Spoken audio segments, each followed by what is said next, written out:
Yo, yo, yo, what it is, what it was, what's it gonna be? Welcome.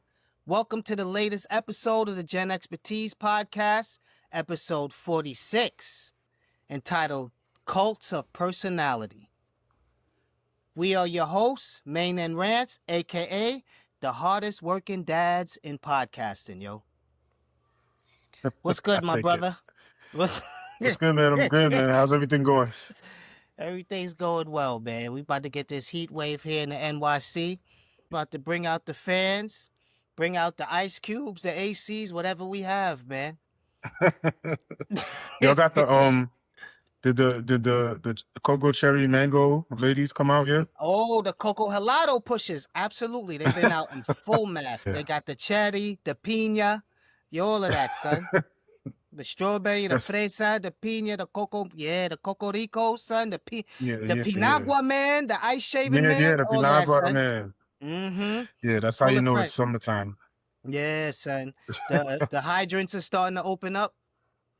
Oh, really? People still doing that? Yo, the hydrants are open up already, son. Like it's not a game. Although I do wish, I'm not gonna front, I do wish when we were kids, we had a guy on the neighborhood, he had the wrench. He would open up the pump, and we had the thing to screw on the front that would make it like the sprinkler. Oh, yeah. Yeah, that would make it the sprinkler. Now they just open it up, and it's just water just blasting out, son. 4 or 5 hydrants in a 7-block radius. I remember there will always be somebody that would have the wrench to open it up, but there would be also somebody out there like to have that had a can. The can. And they would actually spray it. Yeah, they would actually make it spray. That's what they would spray the cars with. Yeah. If you pass by, you try to pass by. Some of them would ask for the car wash, but most of them didn't. And if you had a convertible, most people don't want about that. it. Yeah, if you had a convertible, forget about it, yo. Tread lightly, B. You know what I'm saying? Yeah. Tread lightly. So the cult of personality. Before we even start, we mentioned a couple of episodes ago about the gym and the way guys don't know each other's names in the gyms and what do women call each other in the gym. So a friend of mine, shout out to Susan, who's a listener to the podcast, she came up to me and she was like, Rance, there is a place where women go that's our gym, so to speak, when we aren't in the gym, and that's yoga. Oh, yeah. Okay. Yes, that's yoga. So she said that just like guys at the gym, women in yoga don't always know each other's names either. So there would be like Lululemon mat girl. They would be they have names for each other as well. That's funny. So she said, make sure that I let the world know, man. So I said I'd give her a shout out and say that on our next episode. She said there'll be like downward dog lady, warrior pose girl. You know what I'm saying? That's funny. That's hilarious because in theory, shouldn't they all be doing the same poses if they're in a yoga class? But I guess the ones who do, like, there's probably a person that does it like really bad. Or does it really well. You never know. Like, really well. It could be, could be a very enthusiastic downward facing dog. Yeah, who's that? Yo, that's child's pose, B. Master. So they don't always know each other's name either. Someone that mastered the tree pose. Yes. And what is it? The sun salutations? Yeah. The sun salutation lady. So we have the gym, they have yoga, and they don't always know each other's names. I want to know what the Pilates ladies call each other. Oh man, have you ever taken Pilates? No, never. Nah. Oh my God, dogs, death. Death. Yeah, I haven't had the pleasure, so maybe one day. Yeah, I've done Pilates a couple of times, and then they have Pilates on steroids, which is called like SLT. Okay. It's called like strength, lengthening, and tone, SLT. So that's like they use like this power reformer, and they just try to destroy you, especially if you're a dude. If you step, that's enemy territory, so to speak. If you go, I've gone there a couple of times. I never let them know that I'm a trainer, because if they find out, first of all, that I'm a dude and I'm a trainer, it's lights out for me, yo. I'm gonna try to take you out. Wow. Yeah, I was trying to work you to death. That's funny, Yeah, man. man. Yeah, man. Before we start, I want to give a quick shout out to actually my wife's family. So this weekend we went. Actually, the past few days I've been out of town. Like I was in Detroit for Mm-hmm. um my wife's family reunion, right? Oh, yeah, it's And I that just time of feel like year. yeah, it's that time of year. And I feel like I have to mention this because it was such a great event. Like it's so well done that I just wanted to give a shout out to the Hines family. I think most of them are out of like either Detroit. It kind of started out in North Carolina. A lot of the family way back moved to Detroit as part of the Great Migration. Mm-hmm. But it was really a well done event. It was almost like a conference, but for their family, right? Like they had a welcome kind of meet and greet on the first day. Yeah. We did a lot of stuff, man. They had a lot of things planned. We went to a Tigers game because we were out in Detroit. We went to a Detroit Tigers game. There was a picnic by the Detroit River in this big park. I think it was actually called Riverside Park, if I'm not Mm. mistaken. Um, a big picnic, like a big cookout, Yeah. real all the good food, Yeah. everything you would expect, you know.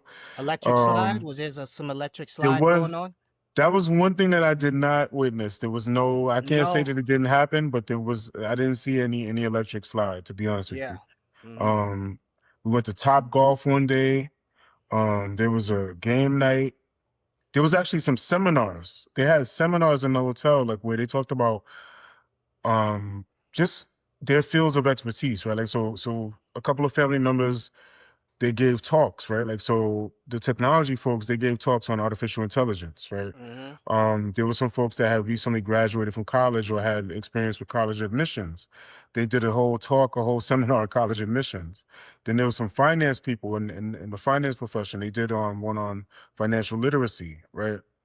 Mm. They did a mental health one, right? Like so that was amazing. There was a pool party, a casino night, a Whoa. luncheon in Oh. the hotel, a luncheon where they did this is what was awesome for me too. Like they did a history of their ancestors, right? Basically their Mm. genealogy. Like one of the cousins had done a lot of research and he also gathered a lot of information from the other family members. So he put together this book with all their ancestry, at least as much as he could gather, right? And he also went to I think ancestry.com and got some information. So Yeah. I found out that my wife and I guess by relation my kids are actually related to Dred Scott. Oh. Um yeah. Oh, okay.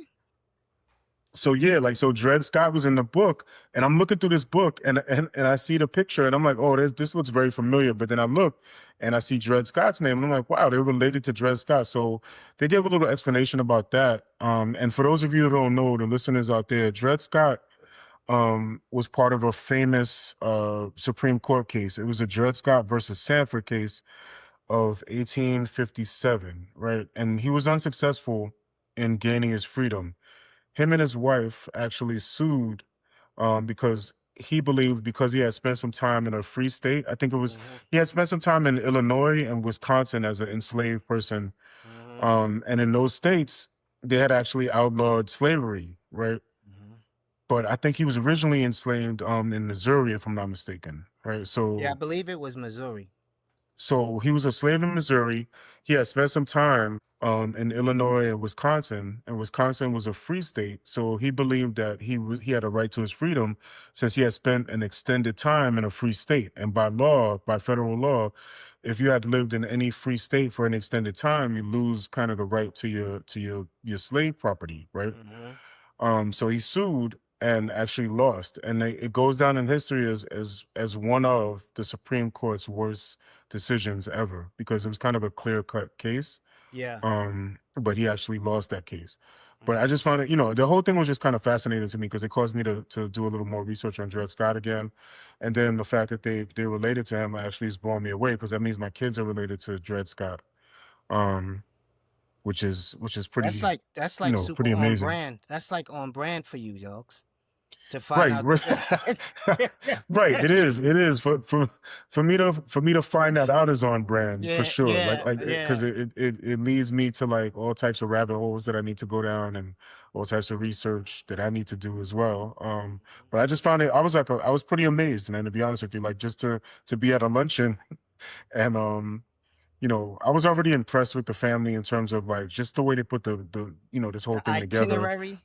The itinerary was like I Hmm. said, it was like going to a conference, like some type of business conference, except for his family and kids, and you Yeah, have people having fun, um, as well as like learning too. Though they really put an emphasis on not just getting together, but also getting together with a purpose. Like making sure that they're sharing information, making sure that they have like some reason to actually keep in touch besides the fact that they just but related, like they actually giving out information that you would want to follow up on later, yeah, right?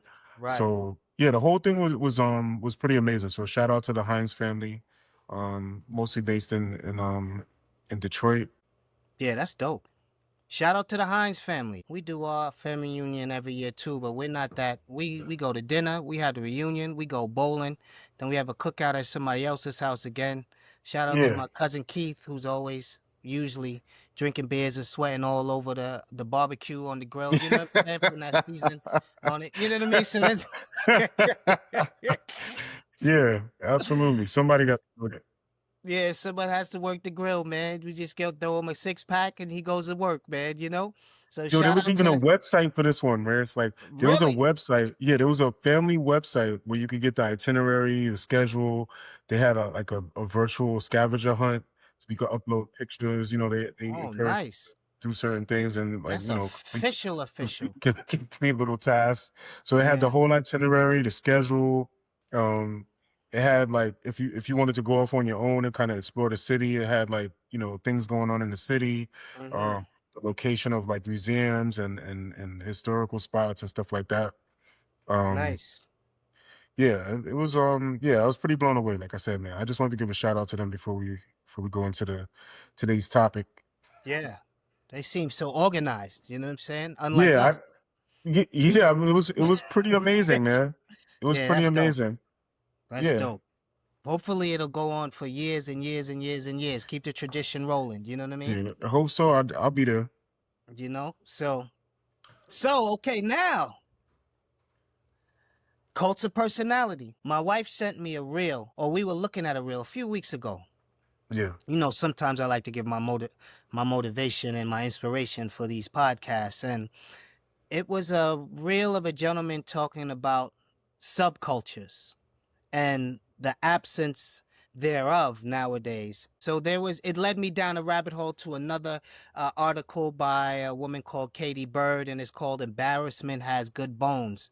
But the gist of this reel was him just talking about briefly the absence of something that you've mentioned at least twice in past episodes, and that's the absence of these what is it, the third third spaces as spaces. places for people to gather that are kind of Yes. like not school, not work. Yeah, these Yeah, safe hubs for people to be creative, to come together, and now how the absence of it is really taken away from creativity, and we're starting to see it in the cultures. And I thought it was interesting. So, when I start thinking, podcasts start coming out. So we're gonna talk about these third spaces again. We're gonna talk about the subcultures. We're gonna talk about the absence of self cultures, the embarrassment that has good bones, so to speak, by Katie Bones, and that was just the gist of that is basically she talks about how embarrassment creates creativity, how being embarrassed and not afraid to be embarrassed, which is something that you alluded to in last week's show, I believe. yeah. Um, When we talked about nobody cares yeah, nobody as cares. There has to give yeah, you this absence of fear, so to speak, to right. just do what you want to do, just make what you want to make. One of the things I thought of, the first thing that instantly came to my mind was Dungeons and Dragons. Uh, okay. And I'm gonna tell you why. Pretty much every RPG game that we have today, that all these kids play on their computers and such, are the children of Dungeons and Dragons, and that Dungeons and Dragons was that subculture back in the 70s. So Mm. it started in 74 by Gary Gygax. I might be butchering his name. No matter what, Gygax, you Gygax. definitely butchered his name. I butchered it. It's Gygax and Dave Arneson. Those two, they created Dungeons and Dragon, and it was they played this game, which I guess was a precursor to Dungeons and Dragons, which was called Chainmail, and that was like these medieval like little figures.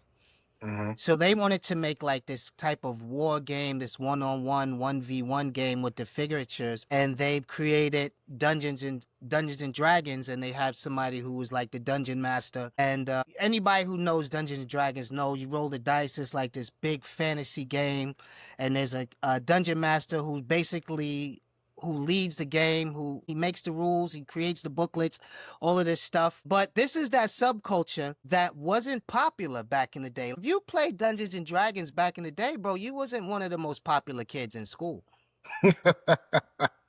You don't say. Yeah. Yeah. You know what I mean? So that's an example of how like a subculture blossomed into pop culture. It's Because it interesting, started in man. like a back room or like Yeah. the janitor's closet or the back room of school. It was maybe it was the glee club or the chess club. You know what I mean? It may be considered the proverbial, the air quotes, the nerds at school who Yeah. wanted to group up and they wanted to play these fantasy role playing games. And that game that started in 1974 spawned all of these RPG games up until now. Yeah. If you think Yeah. about it, the board games and the computer games. Yeah. Mhm. I used to work with some folks. One of my earlier jobs, I used to work with folks that were heavy into World of Warcraft. Yes. And man, they would talk about this thing all day during work, right? Like, Yes. I was working at a help desk at the time, and these guys they were playing actually, yeah, actually included my manager at the time. Mhm. And they were so into this game. And I remember them asking me if I wanted to play. Like when somebody asked me if I wanted to get in on it. And at the time I had no idea about these and these are like massively large like role playing games, right? Like where you have the internet connection and you're playing against different groups. But I guess at its core, like the concept is the same. Like people play different roles. You have like a sorcerer and you have like warriors and you have all these different roles that you can actually play to kind of contribute to your group. And then Yeah. you go on these missions, or I forget exactly what they called them, but they would go on these Quest. quests. Yes, that's a Mhm. perfect. That's Yes. that's perfect.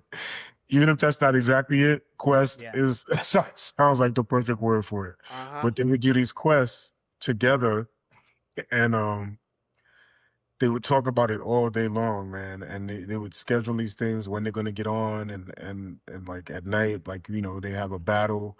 They would make Yeah. sure that everybody's online because they need everybody's powers. And Mhm. to me, it was just like you said. It was to me. It seemed pretty fringe, but by the Mhm. time it got to that point, you're talking about millions of people playing this across the world. So Yes. I'm out of the loop, actually. Like I'm thinking, Yes. oh, this is kind of a fringe, kind of nerdy thing, Mhm. but really, I'm the one that just doesn't know And they're like, what's "What's going wrong with on. you, bro?" You know what I'm And saying? Like eventually, that one went on to become a movie, right? Like so did Dungeons and Dragons, matter of fact. Dungeons So Dragons Dungeons and was the Dragons is a movie cartoon. and a It was a cartoon. I used to love that Mhm. cartoon, by the way. Yeah. The Even though cartoons in the 80s. I can't even imagine ever playing. I wouldn't be interested in playing that game even today. Like I wasn't interested as a kid, and Yeah. I don't think I would have ever been interested in playing the game. But the cartoon had me hooked, right? And then that became a movie eventually, and so did World of Warcraft. Yeah. So yeah, these things became pretty popular. Like you said, like it's something that spawned out of kind of a subculture Yeah. and became like a Pop worldwide culture. mainstream. Yeah, it became very When mainstream, very pop culture, right? Yeah, when Um, subculture becomes pop culture. Yeah, I'm gonna tell you something crazy. This is what I saw. There's a Dungeons and Dragons game that's been going on since 1982. It's the world record for the longest Dungeons and Dragons, active Dungeons and Dragons game. And it's been going on for over 40 years up in Canada, Ontario. This guy, he's a teacher at like the University of Ontario or something.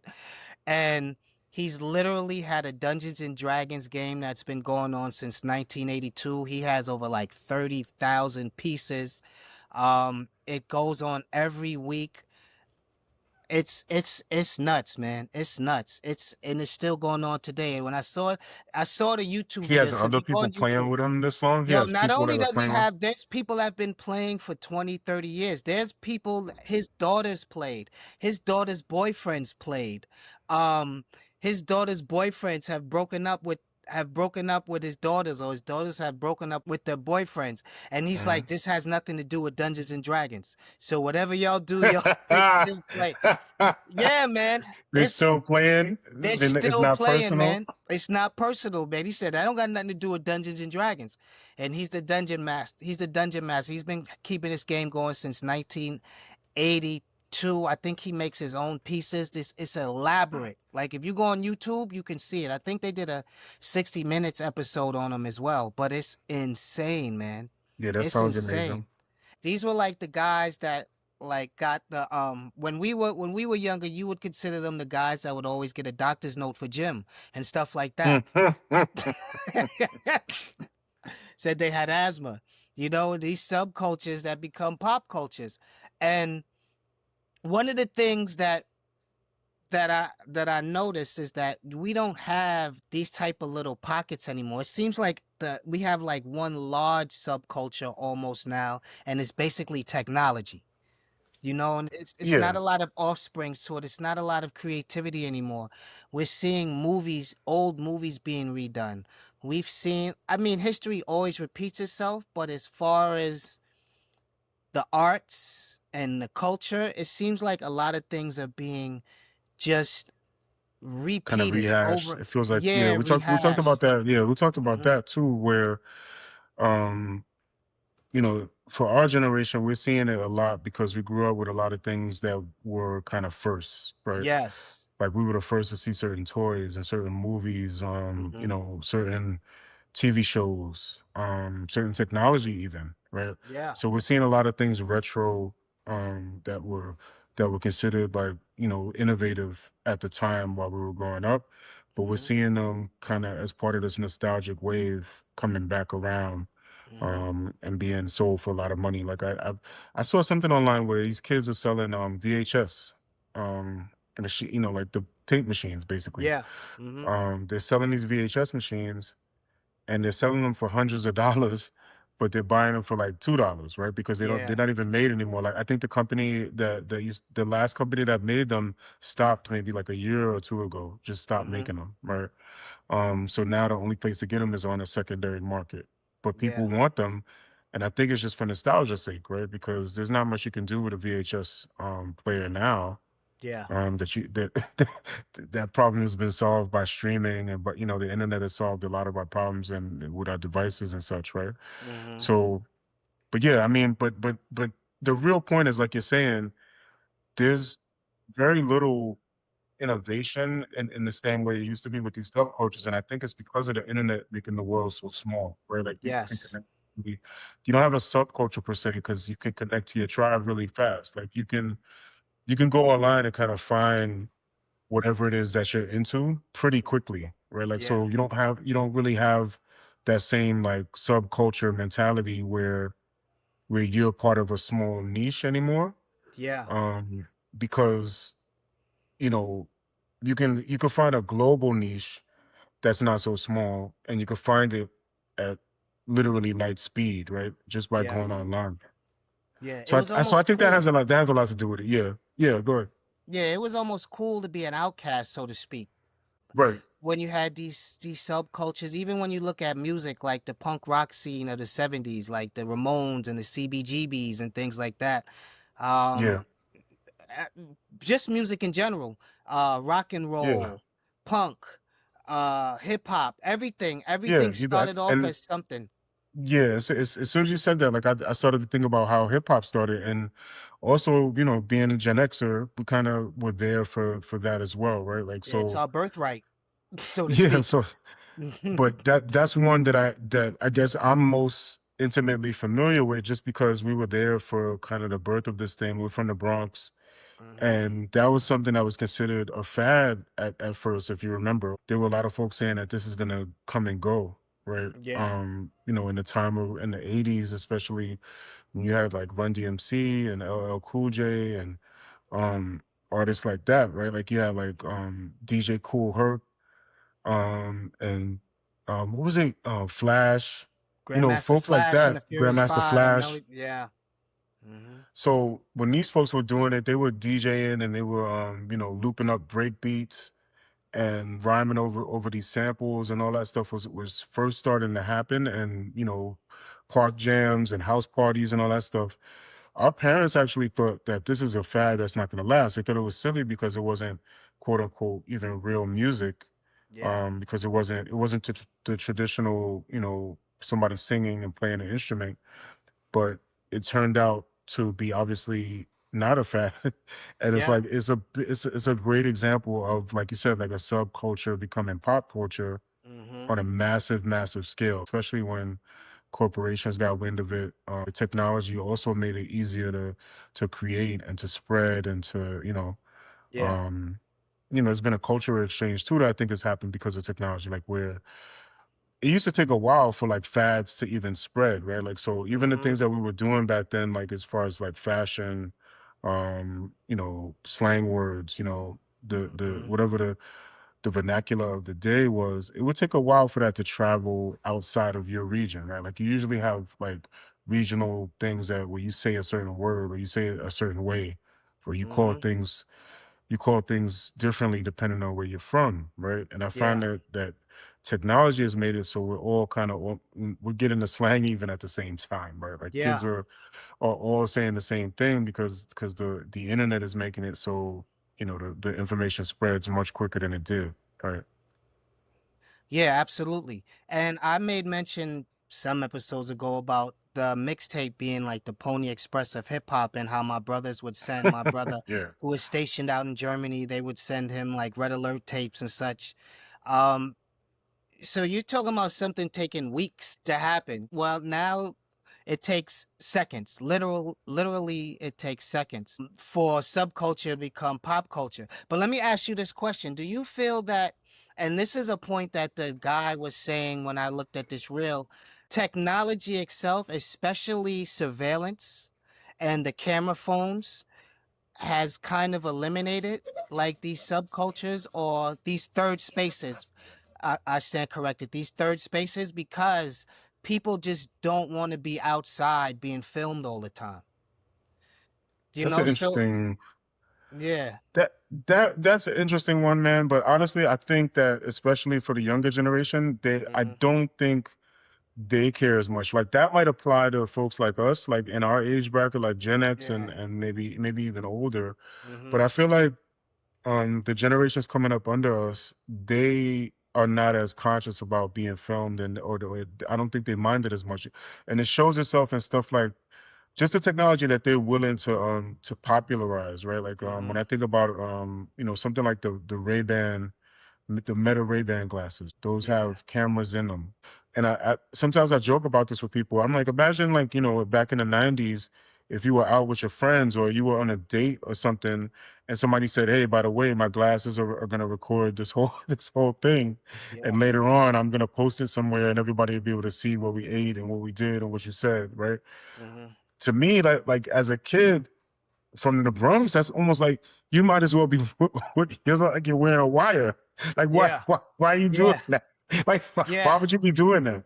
Like why Yeah. are you Like, recording everything? Like yeah, just the concept of just recording everything that we're doing is just something that I don't think older people are comfortable with, just because, and especially if you're from a certain place, yeah. the concept of recording what we're doing is just like not cool, Hmm. But I feel like for the younger generation, like I said, like they've grown up with social media, they've grown up with this concept of like going live, they grow up with this concept of being influencers, and the only way to become an influencer is to put out more and more content. Yeah. And that content, the competition for that content is that they're more and more kind of providing information about themselves, right? Like they're going live. Like I said, their content is very much like an expression of what they're actually doing at the time. So I feel like I don't think that there's any like apprehension in that case. I don't think that's stopping them from going into third spaces or getting together. I think that where the technology might be hurting people is that you could do things like stream movies more, right? Like so you don't have to go to a movie theater as much, right? Like you Yeah. can the fact that you can like FaceTime and go live and all this stuff, man, I think people are not kind of as thirsty for personal connection. Yeah. And I could be wrong about that, but I still think people want to get together, but I feel like I, inertia sets in, right? Like, yeah. and if it's easy, you do what's easy, right? Like, you might want to get Yeah. together with your friends, but if it's easier just to get them on FaceTime and have a drink, or like have them, I don't know, man. Like, it just feels like it's easier It to get kind on of the gets internet, into I feel like it makes it easier for you to get together on your own terms, so to speak. right? So they can do what they want to do on their own terms, and if they want to just sit in their house, they can have everything at their disposal. They can FaceTime their friends while watching a movie. They even had something, I don't know if they still do it, but I know they were doing it Hmm. during like COVID, where you can watch Netflix, like the movie parties. Do you remember that? Did you see that? So you can like No, watch a movie with five other people. So like how you and I right here on the screen will be watching a movie. Yeah, Netflix, it was yeah, like a I didn't movie know about party or that. something. Yeah, I think that technology has made creativity redundant. Things catch on so fast that you automatically want to do it. Like they automatically want to do what they see because someone's getting 15 minutes of fame within 5 minutes. So I feel like it's kind of made creativity redundant, and that lack of going to third spaces where, meeting what we would call each other, or we would call each other like weirdos, so to speak. People would call themselves like we're the weirdos, we're the outcasts we're the outsiders of society, and we do what we want to do, and we make our, or the nonconformists, which I always found funny, because if you get 100 people nonconforming, then wouldn't that make you a conformist? But that's a whole nother, that's a Yeah, whole, that's you going into like the philosophical debate about yeah, that, yeah, but I feel like but it's I hear you. stolen some of the creativity from, because you can see something happen in the snap of a finger and a blink of an eye. Like, it makes you Right, lazy to want to kind of like go off and create your own, where you see something that already works and you can follow it step by step in like 20 seconds or 5 minutes, so you can learn it. So right. I think that's what it's done to That makes sense. That yeah. makes sense, right? Like that if somebody does come up with something, then because of technology, because of social media, because of the way information spreads, Mhm. you'll see that quickly, and then people can hop on that, and it kind of burns out as quickly, right? Like so, Yeah. so even if there is creativity happening, it does feel like it has a shorter shelf life, right? Like it has Yeah. it doesn't have as long a life because it becomes like a trend faster, and and if anybody wants to pick up on it, instead of like a small kind of group of people, you're going to get thousands of people that pick up on it. And then it causes it to not be, because, there's like a cool factor to some of the subculture things, right? Like there's a cool Yeah. factor there. And part of the cool factor is that not everybody knows about it, or that not everybody's doing it, right? So Yeah. in this age of information where information is passing so fast, if I do something that somebody thinks is cool, it's gonna spread pretty quickly. Then next thing you know, it goes from, like I said, being like this small little niche thing to now it's blown up, Yeah. and it Yeah. has a very short life to until it burns out because it's kind of Yeah. played out. You have a choice either to let it out or to keep it Mhm. to yourself. Um, but if you let it out, it has the potential to have like a very, very short life, you know? Yeah. Yeah. And you don't imagine if, also with technology, imagine if everybody could be Basquiat. right? Did I say his name right? I think I said his name I right. think The so. artist, Yeah, Basquiat. Basquiat. Yeah, Imagine if everybody can paint like him or do things like him, because that was Yeah, also a that's big the thing in the 80s. that's the Imagine whole that. other thing that you don't require like things because of technology. Honestly, the same amount of talent and effort is not required for certain things. If you want to do Yeah. some sort of art, or if you want to even making music, man, to be honest with you, like it feels like we've evolved to the point where making some music that people like has gotten easier and easier. Like you went from having to learn how to play an instrument, having Mhm. to learn how to sing, Mhm. having talent in terms of like even in just with hip hop, like you had to put a decent amount of effort to be noticed as a rapper. But now, because of technology, like I said, the information spreads so fast that you don't have to exactly be the most creative. You just have to get your information out there. You have to get yourself out there fast, Yeah. and hope that some number of people enjoy it, right? And even with the playing of instruments, going from that to like the MPC back in the days, like people would use a beat machine to make music, all the way Yes. to now you just use a computer program to make music for the most part, or some sort of application that's even easier, Yeah. and you could come up with something that's catchy enough for people to bob their head, and next Yeah. thing you know you have a hit, and you don't really need anything. You don't need the infrastructure that you once needed, right? Like so, Yeah. I think that comes into play too, and the same with the arts, like you said, like Basquiat at one point was a very unique artist, Mhm.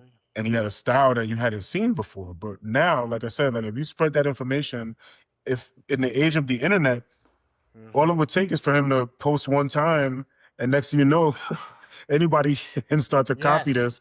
And God forbid they're using artificial intelligence. Next thing you know, they're doing everything in his style before he has a chance to even capitalize on it, right? Yeah, exactly. Yo, one of the worst things that happened to like hip hop production was Fruity Loops, son. Yeah, I remember Yo, I remember remember Fruity Fruity Loops. Loops?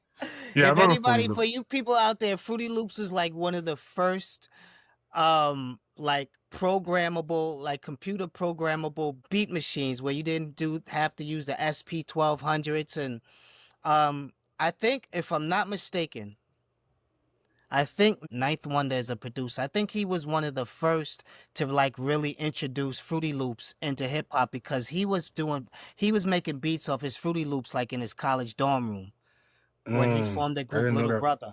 Yeah, so I believe it's Ninth Ah, Wonder. man. I believe it's Ninth Wonder. He like introduced it. But if you follow Ninth Wonder, like he kind of used it and he created his whole style. And to going back to what you just said, now you have somebody who says, "Yo, we can use Fruity Loops," and then they just pretty much copy and paste his formula. Now Right, you don't right. you don't have to have the ear for the music. Like, we grew up listening to jazz. We grew up listening to bebop. Grew up listening to big band. We listen to rock. We listen to all of Mm. these Yeah, all of these yeah. different genres of music. So now that you have all of these like Gen X producers, who had these ears for these musics, for these sounds that can go in, and they would just dig in the crates and find these abstract albums and just pull one little piece out of it and stretch it and turn into all these things, and find another piece and spend hours and hours just listening to music. Now you just press a button and you're starting to see the results, because what did they say, 30, 35 years, the first time since we haven't charted, like hip hop hasn't charted on Yeah, yeah, I in remember that. years, Yeah, yeah. so everything is Yeah, starting to man. become real redundant. Hmm. Yeah, absolutely. Like I think that the technology is having both those impacts. It's spreading the kind of the formula, so to speak. It's spreading the Yeah. formula very quickly so people can kind of copy and paste, like you said. Hmm. And then the other thing that's happening is that it's making it easier to recreate that formula Yes. without as much effort as it took back in the days, right? Like Yeah. so you don't need hardly any effort. And especially with the introduction of artificial intelligence, um that's only exacerbating the problem because you can just prompt now and just say, "Hey, make me a beat," and you know what I mean. You don't have to do anything almost. You can just Yo, say, "Hey, make me a track in this with the sound of like like Ninth Wonder. Ninth Make me a Wonder track, style. Mm-hmm. yeah, make me a Ninth Wonder style track, right?" And you have AI that can do that for you, and it'll pump out something that may fool the world. Yes. So, Yes. um, yeah, it's Yeah. interesting, man. I don't know what to say about that. Like, I feel it almost makes me sad in a way. Mm-hmm. I know that some people are getting more access to things, and I feel like technology and artificial intelligence give people access, right? It democratizes things, like we said, maybe in the first episode, we were talking about the democratization of even this media format that we're using, right? Like, we're able to do a podcast because of technology making it so easy for us to talk to each other over the internet.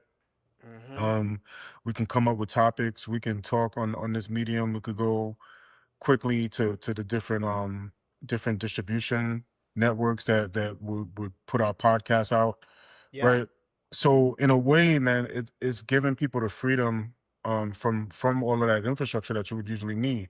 It kind of separates you from the machine, and you could do a lot of things on your own, right? And I think it's good in that sense. But I also kind of feel sad for the time where certain things required a little more effort, right? Or Yeah. they required you to have almost like a passion or a love for it, man. Like, music is one of those things, in the arts Yeah. is a type of thing where I hope that the technology doesn't completely kind of wash out or dilute the arts, right? Because Mm-hmm. there's something, something about the art and music that is a representation of our souls, man. I don't want to get all sappy about it, Yeah. but But when it's people true. play music, it came from a place like inside you, Mm-hmm. and that was part of the allure, especially with hip hop, because that's, we come out of that hip hop culture, right? Like, so when it comes to hip hop, especially in the early days, you could feel that they're making this music because they really think these things, or they really observing things, and it's making something come out of you, right? Like, you're observing Mm-hmm. something in the world, and it's coming out of you in the form of this art form, right? Like, you observe something, or you're living through something, and that feeling is coming out of you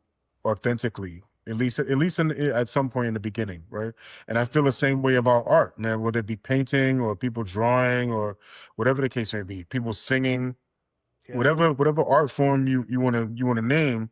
um there was a point at which you had to have a passion for it in order to get to the level where you were good at it, if that makes sense. Yeah.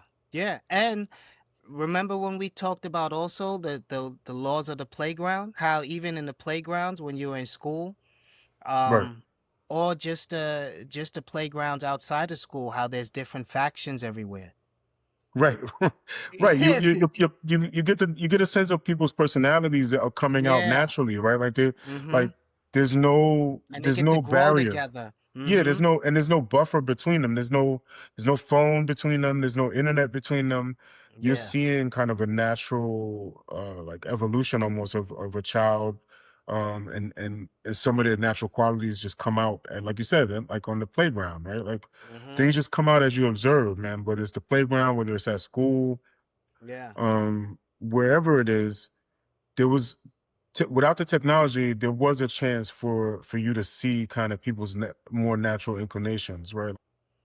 I guess it's a double-edged sword, man. To be honest with you, because Mm-hmm. like I said, like, I feel good that people have access, right? It Yeah. democratizes things to the point where nobody's left out of things just because they can't afford the infrastructure, right? Right. It makes things cheaper, it makes things faster, it makes things accessible.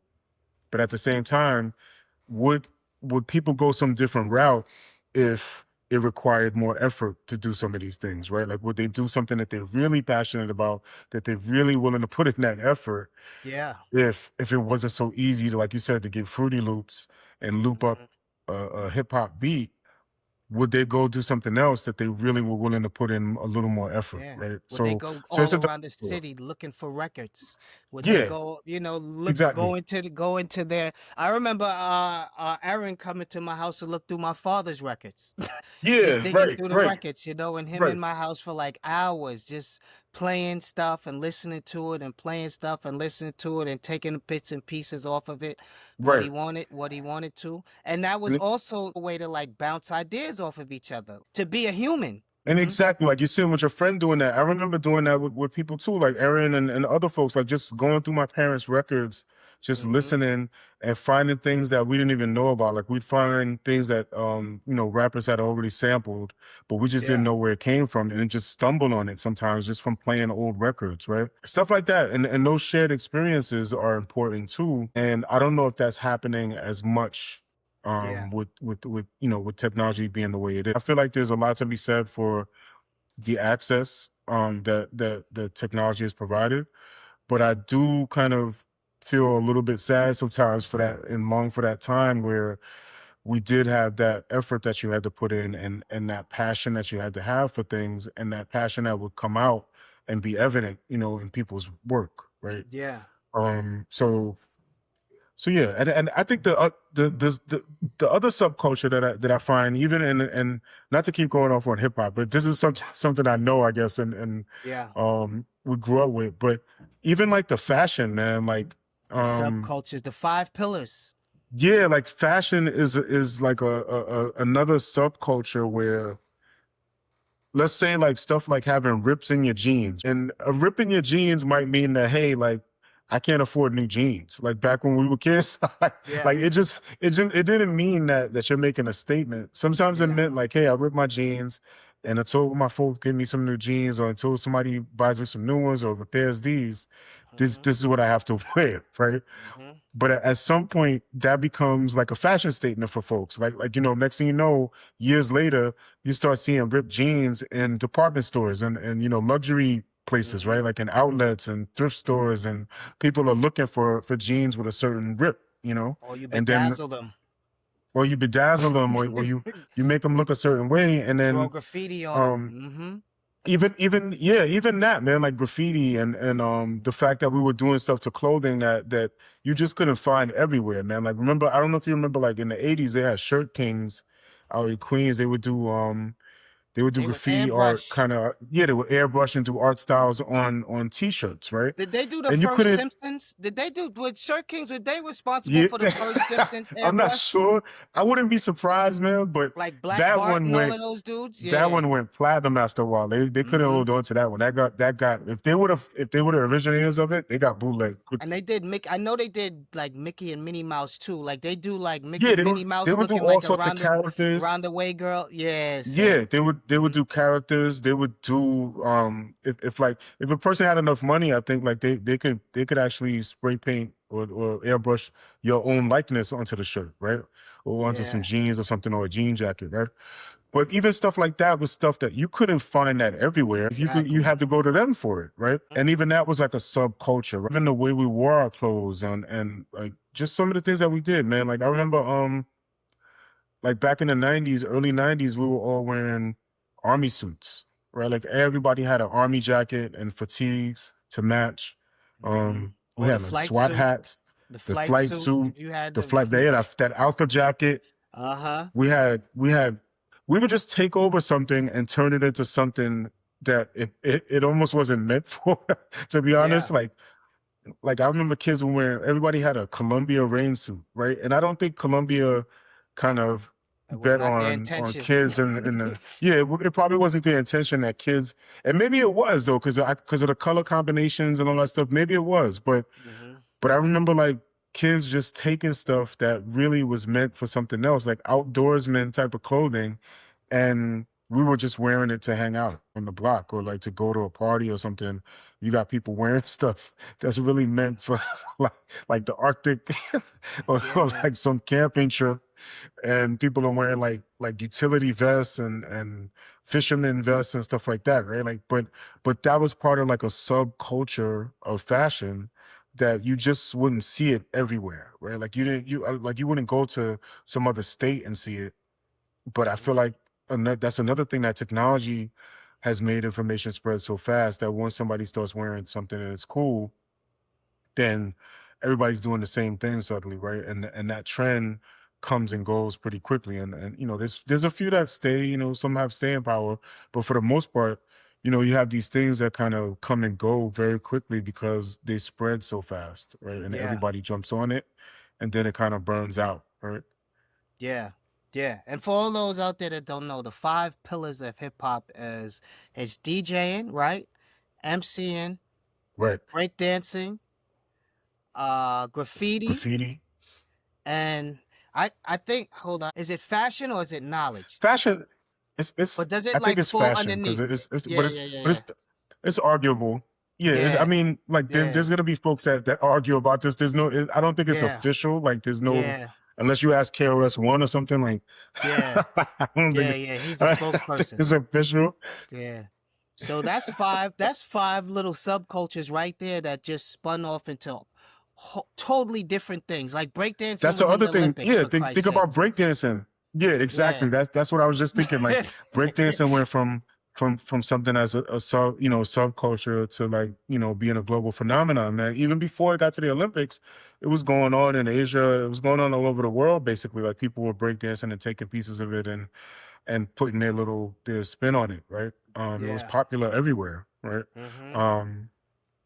So, but yeah, like you said, like it went from like in the '80s being a very niche thing Yeah. to our parents thinking that, oh, those guys are crazy, like you're spinning on your head on, Yes. on cardboard to making it all the way to the Olympics, right? Mhm. For better or worse, this creativity, like you said, like it's a creativity that is formed out of like not having much a lot of times. Yeah. At least in the case of like I could say for hip hop, right? Like it comes out of like not having much, and you have to be creative. Like you have to create your own because you don't have all of the infrastructure, you don't have all of the tools that you would need to do something else. So you make do with what you have, right? Yeah. Um, and I feel like hip hop is a big example of that. In all of those five pillars that you mentioned are Mhm. examples of that. Even the graffiti art, man, is like just some kids trying to express themselves, man. They're looking for a way to get their name out there. Those Mhm. are the first influencers. Yeah. you know, Yeah. if you think about, at least for us, those are the first influences. Like seeing somebody put their name on every train car with a Krylon marker, right? Like that was, if you could get your name on every train car, you're popular. That's the influence you had. Or you could bomb up a train, or if you could bomb up a wall in some neighborhood with your name Mhm. and get it in some fancy lettering and do the wild styles, then Yeah, that's how man. you got your name out there. That was the Yeah. first, those are the first real influences for us, man. Like just seeing those names all across the city, in those styles, that was influencing. That was a dope movie too. Wild Style. Wild Style was a dope. Yeah, That's a dope subculture movie. If you want to see the beginnings of a right. subculture, check out Wild Style, man. Yeah. And everything you mentioned, man, like the dancing, the graffiti, the fashion, the Mhm. MCing, even that style of DJing, like we talked about Cool Herc and Grandmaster Flash, that way Mhm. of like looping up a break beat and making that continue on and on and on. Like they talked about that in Mhm. a couple of documentaries where they would just keep the break beat going, and next thing you know, you have an MC, kind of rapping along with them, and now Mhm. you have some of a new music genre out of that, right? Like so in that break, you got somebody talking over it, keeping the party going, keeping the party live, and next thing you know, you have what we know as a kind of a global phenomenon that is hip hop, right? And then in that same party, you gotta be fresh. You know what I'm saying? Right, So you, right, you gotta be fresh. You gotta have your right, crease. You gotta have your AJs. You gotta have your right, Pumas with the fat laces. You gotta have your Kango. You gotta be fresh. So these right, kids walking out of these parties just created a whole a whole art, a whole fashion that you see even to this right. day being replicated. And Mhm. and they did that without. If you think about it, it's amazing because I was thinking about this the other day, like how back in the days there was nobody to tell them how to dress really, Yeah, like nope. so like they went from like the 70s, maybe 60s and 70s, like where people were kind of dressing up more like with like slacks and dress shirts and suits, like Shark our skin parents. suits. Yeah, our parents might go to parties with a suit on, right? Like, Yeah. and Mhm. somehow like the kids figured out how to put outfits together they were just making do with what they had at first, but then they started, which they got a lot of little money somehow. You started seeing that get more elaborate, right? But it Yeah. feels like they were taking things that weren't exactly meant for us, and just taking them anyway and putting them together in a way that was very subculture, right? So yeah, it's just amazing. When I think about that, like nobody told them how to do that. There was no internet like spreading the word, like, oh, this is the Yep. new thing that we're gonna wear, or You wasn't here's the seeing it way on we're gonna wear these. TV. Yeah, here's Mm-hmm. the glasses we're gonna wear. And if you did see it on TV, it was amazing, man. Because I think about this too sometimes, where there was a point at which, like for hip hop, things flipped, right? Like where at first, if you saw like a video or something and they had on like, let's say like Shelter or Adidas in the 80s or something, Mm-hmm. or whatever it is, or Jordans, right? Like it was almost like, okay, that was cool. You know why it was cool? Because we were already doing that in our neighborhoods, right? Like it was like, oh, we're seeing what we're doing now that we're seeing it on television, right? And it Yeah. was almost like that flipped at some point where the kids had to start looking to the television to tell them what to wear next, right? Instead of it being the other way around, like where I got like as a kid, I was used to like we would do it in our neighborhoods, or I would see it in our neighborhoods, and then you'd see it on TV, and then you'd be excited that you saw something from your neighborhood being done on TV. Like I remember seeing even Will Smith, the first time I saw Fresh Prince, right? He was wearing the Jordan, like I think Jordan 5s, It right? was the And I remember fives. being, yeah, it was definitely Jordan 5s. So like I think it was the grape Jordan 5s, or the white Jordan 5s, right? Like so, Mm-hmm. but I remember distinctly thinking to myself, like, wow, this is cool. Like I'm seeing what we're already doing. He's bringing it to television, right? Yeah. But I feel like I said, like that flipped at some point where kids started looking to the television and looking to the internet for what the next thing is that they should be doing, instead of it being kind of the other way around. Like the trends were kind of being dictated at some point by the media, instead of us dictating the trend and then it's showing up later in media where we'd be like, oh, now they're doing what we're doing on TV, you know? Yeah, man. Um, You remember your first like no parents allowed house party? I remember my first no parents allowed I house party when I was don't like 12. remember. I had on jeans, a dress shirt, and penny loafers. And I thought I was fly. I said I had on jeans and dress shirt and penny loafers. I But for must the have been time, 12. yeah, I at was the time 11 or you 12. Yeah, at the Yeah. time you I were miss fly at the those, yo. time. A good house party, son. That's a subculture all in itself, too. Like a good house party, son. Oh my Yeah, I gosh, mean, man. I'm gonna be You honest know? with you. The house party was like a double-edged sword too. Could be fun, Hmm. then it could Yeah, or turn not so fun. it could turn It ugly, could be yo. dangerous. It It could could turn it turn could really turn ugly. ugly.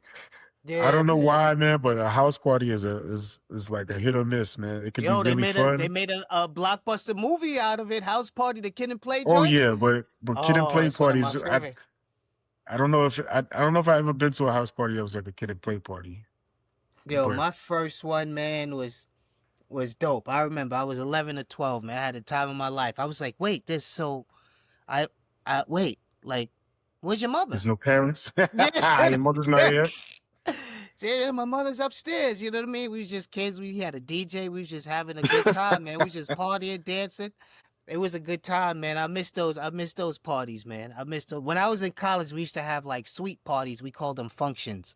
In the suites, we would just cram a bunch of Hmm. people in the room, and they called them functions. And we would have stuff like that. But you know, they don't have things like that anymore. It seems. Maybe it'll come back. I hope that's one of the things that like just kids going out, just having a good time, man. You know, face to Right. face and getting shot down. You know what I mean? Trying to walk up, yo, such and such likes you. You know, you try to get a number or something like that. Learn communication skills, me. These shared third spaces. You know, malls. You know, Yeah, imagine how absolutely. big malls were back in the days. Right. Hmm. That's the other thing, man. Like that people are not getting together to go shopping as much anymore because you can order Hmm. everything online. Yeah. Um, yeah, I mean, I guess at the root of this is definitely the convenience factor, of not having to get together as much. Even I remember even like the first time I heard of rappers kind of sending tracks to each other. I Mm-hmm. remember as a feeling kind of disappointed the first time I heard like, oh, they weren't in the studio together, that Yeah, they the could set digital era. even yeah, even that when the digital era started to really kick off and you could send the track and they could just record their part and send it back to you and oh I emailed you the track and it's like, wait a minute, Yeah. you emailed them the track and he just did it somewhere else. Because Yeah. in my mind as a kid, I used to always picture these guys like in the studio together. And I don't know why I cared about that, Mm-hmm. but Bouncing but it ideas. felt Like, yeah, yo, it that's felt whack. kind That of verse is cool. trash, son. Getting laughed at in the group, which makes you try harder. You know, It the felt fear of yeah, it embarrassment. felt exactly, man. If it there Mm-hmm. was something cool about thinking that that's the way they did it, like they were always together in the studio, or they would meet up, or they would have Yeah. to, fly across the country or drive somewhere to get to the studio, Yeah. um, and just meet up with each other and do it that way. And then when I heard that, I just, I don't know why I felt disappointed when I heard the first time that they could actually just email each other the track and put the later vocals and send it back. Yeah, It man. kind of took something out of it for me, Yeah. but It wasn't the same, man. progress progress has to move forward, man. Yeah, and there's that double-edged sword that you talk about. So it's convenient Yeah, for the yeah. audience to put out to you can just churn out music, but And is maybe the so, and maybe music some as people would have good? never. But maybe Yes. some people would have never gotten to even do stuff together if it wasn't for that, right? Yes. Like, so Yeah. it is a double-edged sword. Like, I definitely understand. It's definitely pros and cons to everything, man. And I feel Mm-hmm. like there might be some collaborations that we would have never heard if it wasn't for that type of technology, like where you could just send a track or people could lay their vocals and send it to you later, whatever the case may be. But like I said, like it definitely feels like that double that double-edged sword where um I long for the days where there had to be more effort put in. But Yeah. I definitely have that feeling like I could relate to the idea that things need to be more convenient for people. Even if you want to even take it to sports, look, basketball was created by a Canadian dude for a gym class with two peach Mm, baskets, James Naismith. Nothing starts off what it is. Football, probably yeah. baseball, which is now America's sport, tennis, golf. These are all things that a few people got together. Um, the triathlon. The triathlon was a bunch of military guys, if I'm not mistaken, who got together to see who was the biggest and the baddest, who can swim, Mm. run, and bike and bicycle. Now you have like the It's a new world phenomenon, championship yeah. of yeah, these are all, and it's just a few people that are just like, yo, it's a challenge, or it's let's try something different, let's try something new, let's do this. And you don't get that same appeal just looking at each other on a screen, or not going outside and meeting up, or even just sitting on a park bench. You, just sit the ciphers. You know what I mean? The ciphers back in the day, when dudes who weren't rappers would just try to rap, or we would just we would just be making jokes, snapping on each other, playing the dozens, just being together, and it's being creative. Us going to high school together in our small pocket of friends, being competitive, if and not wanting to be the one that didn't succeed, Right. being able to lean on each other. These subcategories, that's why we always say we grew up in the best era, bro. Right. That's I why we honestly say we hope grew up though, in the like best era. I hope that it's happening, man, and that we're just Yeah. not privy to it. Because there could be a certain like kind of like a bias that we have because we're not seeing Oh, the absolutely. Plus we're because old too. it could be that one we're older, Hmm. so we're not like exactly like on the cutting edge or like we don't have our ear to the ground all the time for new stuff. But I'm hoping that something is happening, like new things are being created and things are bubbling, and it's just that we're not privy to all of it, right? Like Yeah. I'm hoping to see things kind of blossom in a way like where it was like, oh, I didn't even realize that was coming, but it feels like when Yeah. I do see any of that, it's really some new technological advance. And the funny thing about that, like when we're talking about technology being kind of democratizing things and making things more accessible, it feels like it's at the same time like controlled by a few, Yes. at least at like the top levels and the most popular technologies and the the technologies that make it big. it feels like those things are really controlled by a select few Yeah. people that do have the infrastructure. So I guess that's the kind of like irony of this, is that at the same time, like it's it's offering some folks a chance to do a lot without needing a machine, basically, so to Hmm. speak. Um, it feels like the real control over some of these things is by folks that do have the resources to create and build a whole infrastructure around themselves, right? Yeah. So so yeah, everything seems to be a double a double-edged Yeah. sword, I Like guess, you is the have the you takeaway have from the this. we create we create something. You don't have distribution though. And then Yeah. you have the people that come in who aren't creators, who find a way to monetize off things. And this is anything.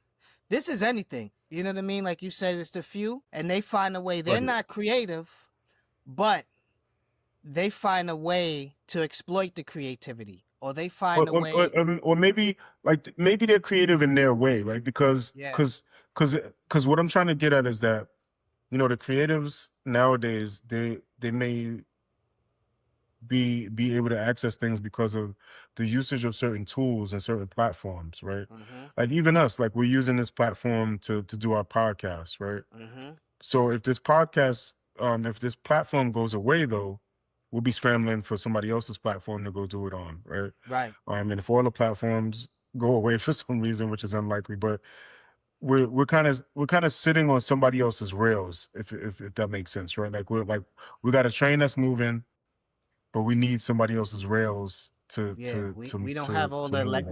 We need some electricity. Yeah, like we do need some infrastructure, and that seems to be where there's a separation between the creator and Mhm. like those folks that do have the resources, right? Yeah, absolutely. Yo, Um, you know how hard podcasting must have been at the beginning? I've heard stories, like I've Oh talked to my some people that gosh. tried it, Mhm. and some people that actually discouraged them from continuing, right? Yeah. Because of the difficulty of like editing, or having to get somebody that had a certain expertise to edit, right? So you had to pay someone to edit your podcast. Mhm. If you needed music, just things like just weren't as kind of Readily turnkey as they available are or now. turnkey. Yeah, Yes. things Mhm. yeah, things aren't readily available, and they weren't turnkey the way some of the stuff is now, because the technology is just simply advanced more, so it makes it more accessible, right? And I'm happy about it to a certain extent, because folks like us, like, it's made this thing accessible. It's given us a platform to express ourselves and, just give our opinion on some of these things, Mhm. um, and get our message out. So it's definitely good in a lot of ways, right? And I think I honestly think net is doing more good than not, right? Yeah. But like I said, like I'm just old school, and Yeah. and We're old I'm school, I'm man. I'm hoping that people are still creating in some old school ways. Like Yes. I'm hoping that the artists are still out there drawing. I'm Take hoping out that your the pen artists and are still, paper. yeah, I hope Yeah. people are still writing and painting, and Yeah. I hope that the singers and the rappers and the rock art. I hope they're still writing their Mhm. lyrics. I hope people are still learning how to play instruments, man. Like, and people still have a passion for those things that technology seems to have kind of, pushed out of the way, so to a certain extent. Yeah. So you got anything else to add, brother? Um, yes, and All right, let's go. this is a little off topic, right? Like, so this is Oh, is just this a main so minute? Or are we just on a sort tangent? of.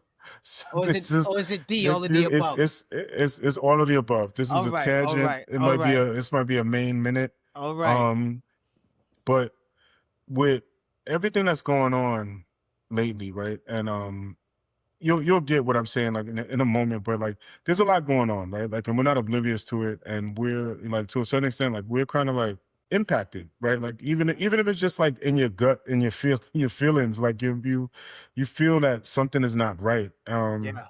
because there's so many things happening, right? Like in the news, um, if you've been paying attention at all, like there's just a lot happening, and not all of it is positive. Matter of fact, quite a bit of negative is happening right now, right? Mhm. But I found myself like thinking about something that Toni Morrison has said, and up until like recently, I didn't know the exact quote, It was something that I had seen like in a video or I saw online a while back, and it kind of resonated with me, but I didn't have the exact wording for it, right? Hmm. But Toni Morrison, for those of you who don't know, Toni Morrison is a famous black woman author. My Bluest Um, Eye, isn't it? Didn't the she Bluest author Eye, the Bluest Eye? Yeah. the Bluest Eye, and I think the Song of Solomon, if I'm not Yeah. mistaken. Hmm. So she's written some really good books, and she centers typically black characters, right? And she's even had interviews where she's been questioned on why she always centers black characters, and she just found the question to be pretty absurd, given Hmm. her that she's a black woman and she's Hmm. writing from the perspective of black experience, right? Like, Hmm. so she thought that was I remember an interview where she just thought that was an absurd question, right? Because a white author would never be asked like, why do they censor white Yeah. characters?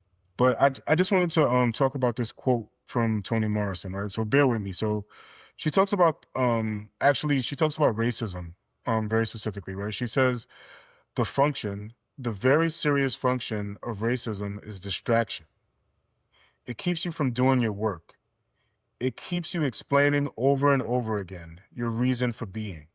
Somebody says you have no language, so you spend 20 years proving that you do. Somebody says your head isn't shaped properly, so you have scientists working on the fact that it is. Someone says you have no art, so you dredge that up.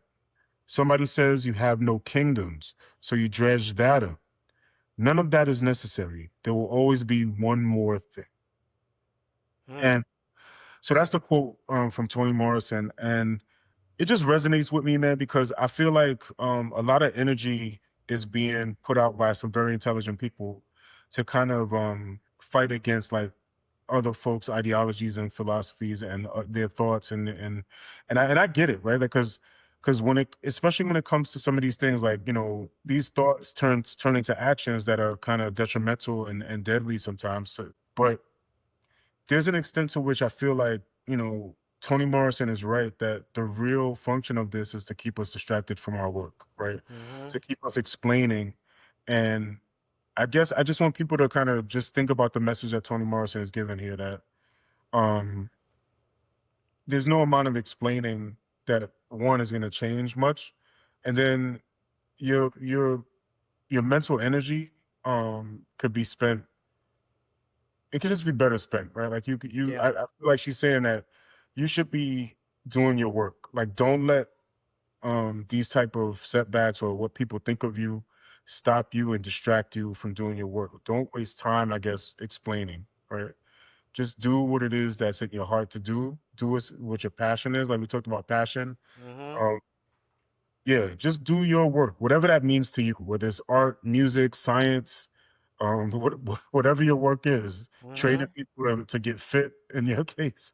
Hmm. Um, just whatever it is, don't let don't let these things distract you from that, right? Like, be great, continue to be great. There's always going to be kind of adversity, and there's always going to be people out there that are going to kind of doubt you and kind of like haters, man. To put it really simply, there's always Hmm. gonna be there's always gonna be haters, especially if you're doing something of any significance. You're gonna have people that are throwing stones proverbially, right? Like, and sometimes physically, but but really, like, no, seriously, like really what I'm getting at is I want to encourage people to just don't be distracted and keep doing your work, whatever that means. Like, put your Hmm. head down and do your work. Don't let yourself be distracted. Um, and there's a couple of other Toni Morrison quotes I wanted to leave people with. Another one is the function of freedom is to free someone else. Mm. And this last one is about books.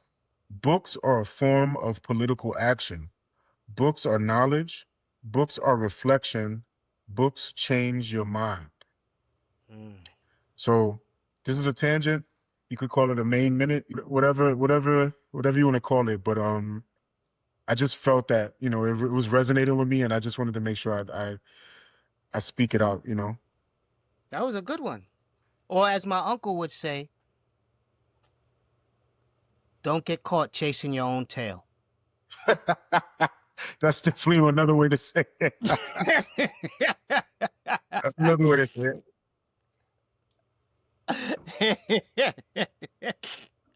That was a good one, bud. That was a good one. I like that one, man. I like it. All that right. one. I'm glad. I'm glad. So this concludes episode 46 of the Gen Expertise podcast. We're getting Shout out closer to the to Hines 50. family. We're Getting getting closer closer to to 50. Yeah, shout out to the Hines family family. again. Yeah, Shout out absolutely. to you guys. You know what I mean? Please listen to our demo. Shout out to our day 46s now, our day ones, and everyone in between. And as usual, and as always, see, I'm throwing different cadences over now. Shout out to our day one, salute. But you know what, mate? Since we are prolific. That's right, my brother. Since we are prolific, we will be back. Same Gen X time, same Gen X place next Wednesday. For episode 47. Oh, and one more thing. What's that? The USA has advanced to the round of 32. We have a big match Oh, on nice. Wednesday, and we play Bosnia. So the United States, if any of you guys don't know or don't follow sports, it's World Cup time, the most popular sport on the planet. And there you go. And the USA, for the first time, has advanced into the round of 32 by I believe winning their division that they win. Also, it was the fastest we advanced in 2 games, and we've been as far as a 3rd place finish, but that was all the way back in 1930, and we got a quarterfinal finish in, I believe, 2002. So, we have a big game. This is around the 32. We trying to get to around the 16. We trying to get to the Final Four if we can, but at least quarterfinals of bust, Team USA, and that's what I have to say about that. Yeah, shout out to Team USA. Shout out to Team USA, World yo. Cup. Shout out to Team USA, man. Playing football. The football. Go! And I have another tidbit because everybody's always giving the United States flack for calling football soccer. Yeah. The United States did not come up with the name soccer. That name was originated in the UK. So there you go. United States, we do call it soccer here mostly, but it came from the UK. So there you go. But I call it football because I know a lot of Europeans. So Gotcha. I'm calling it soccer. He's calling it soccer because Maine don't care about it anyway. So Hey. Unless we win, son, if we win. Yeah, if we win, then I'll go get my jersey and Gotta get the jersey, son. You're gonna have the soccer ball background. Yeah, you know I gotta do it. You know I gotta do it. You know, so we'll see you soon, and you'll hear from us soon. Peace and power to the podcast. Power to the podcast. Peace.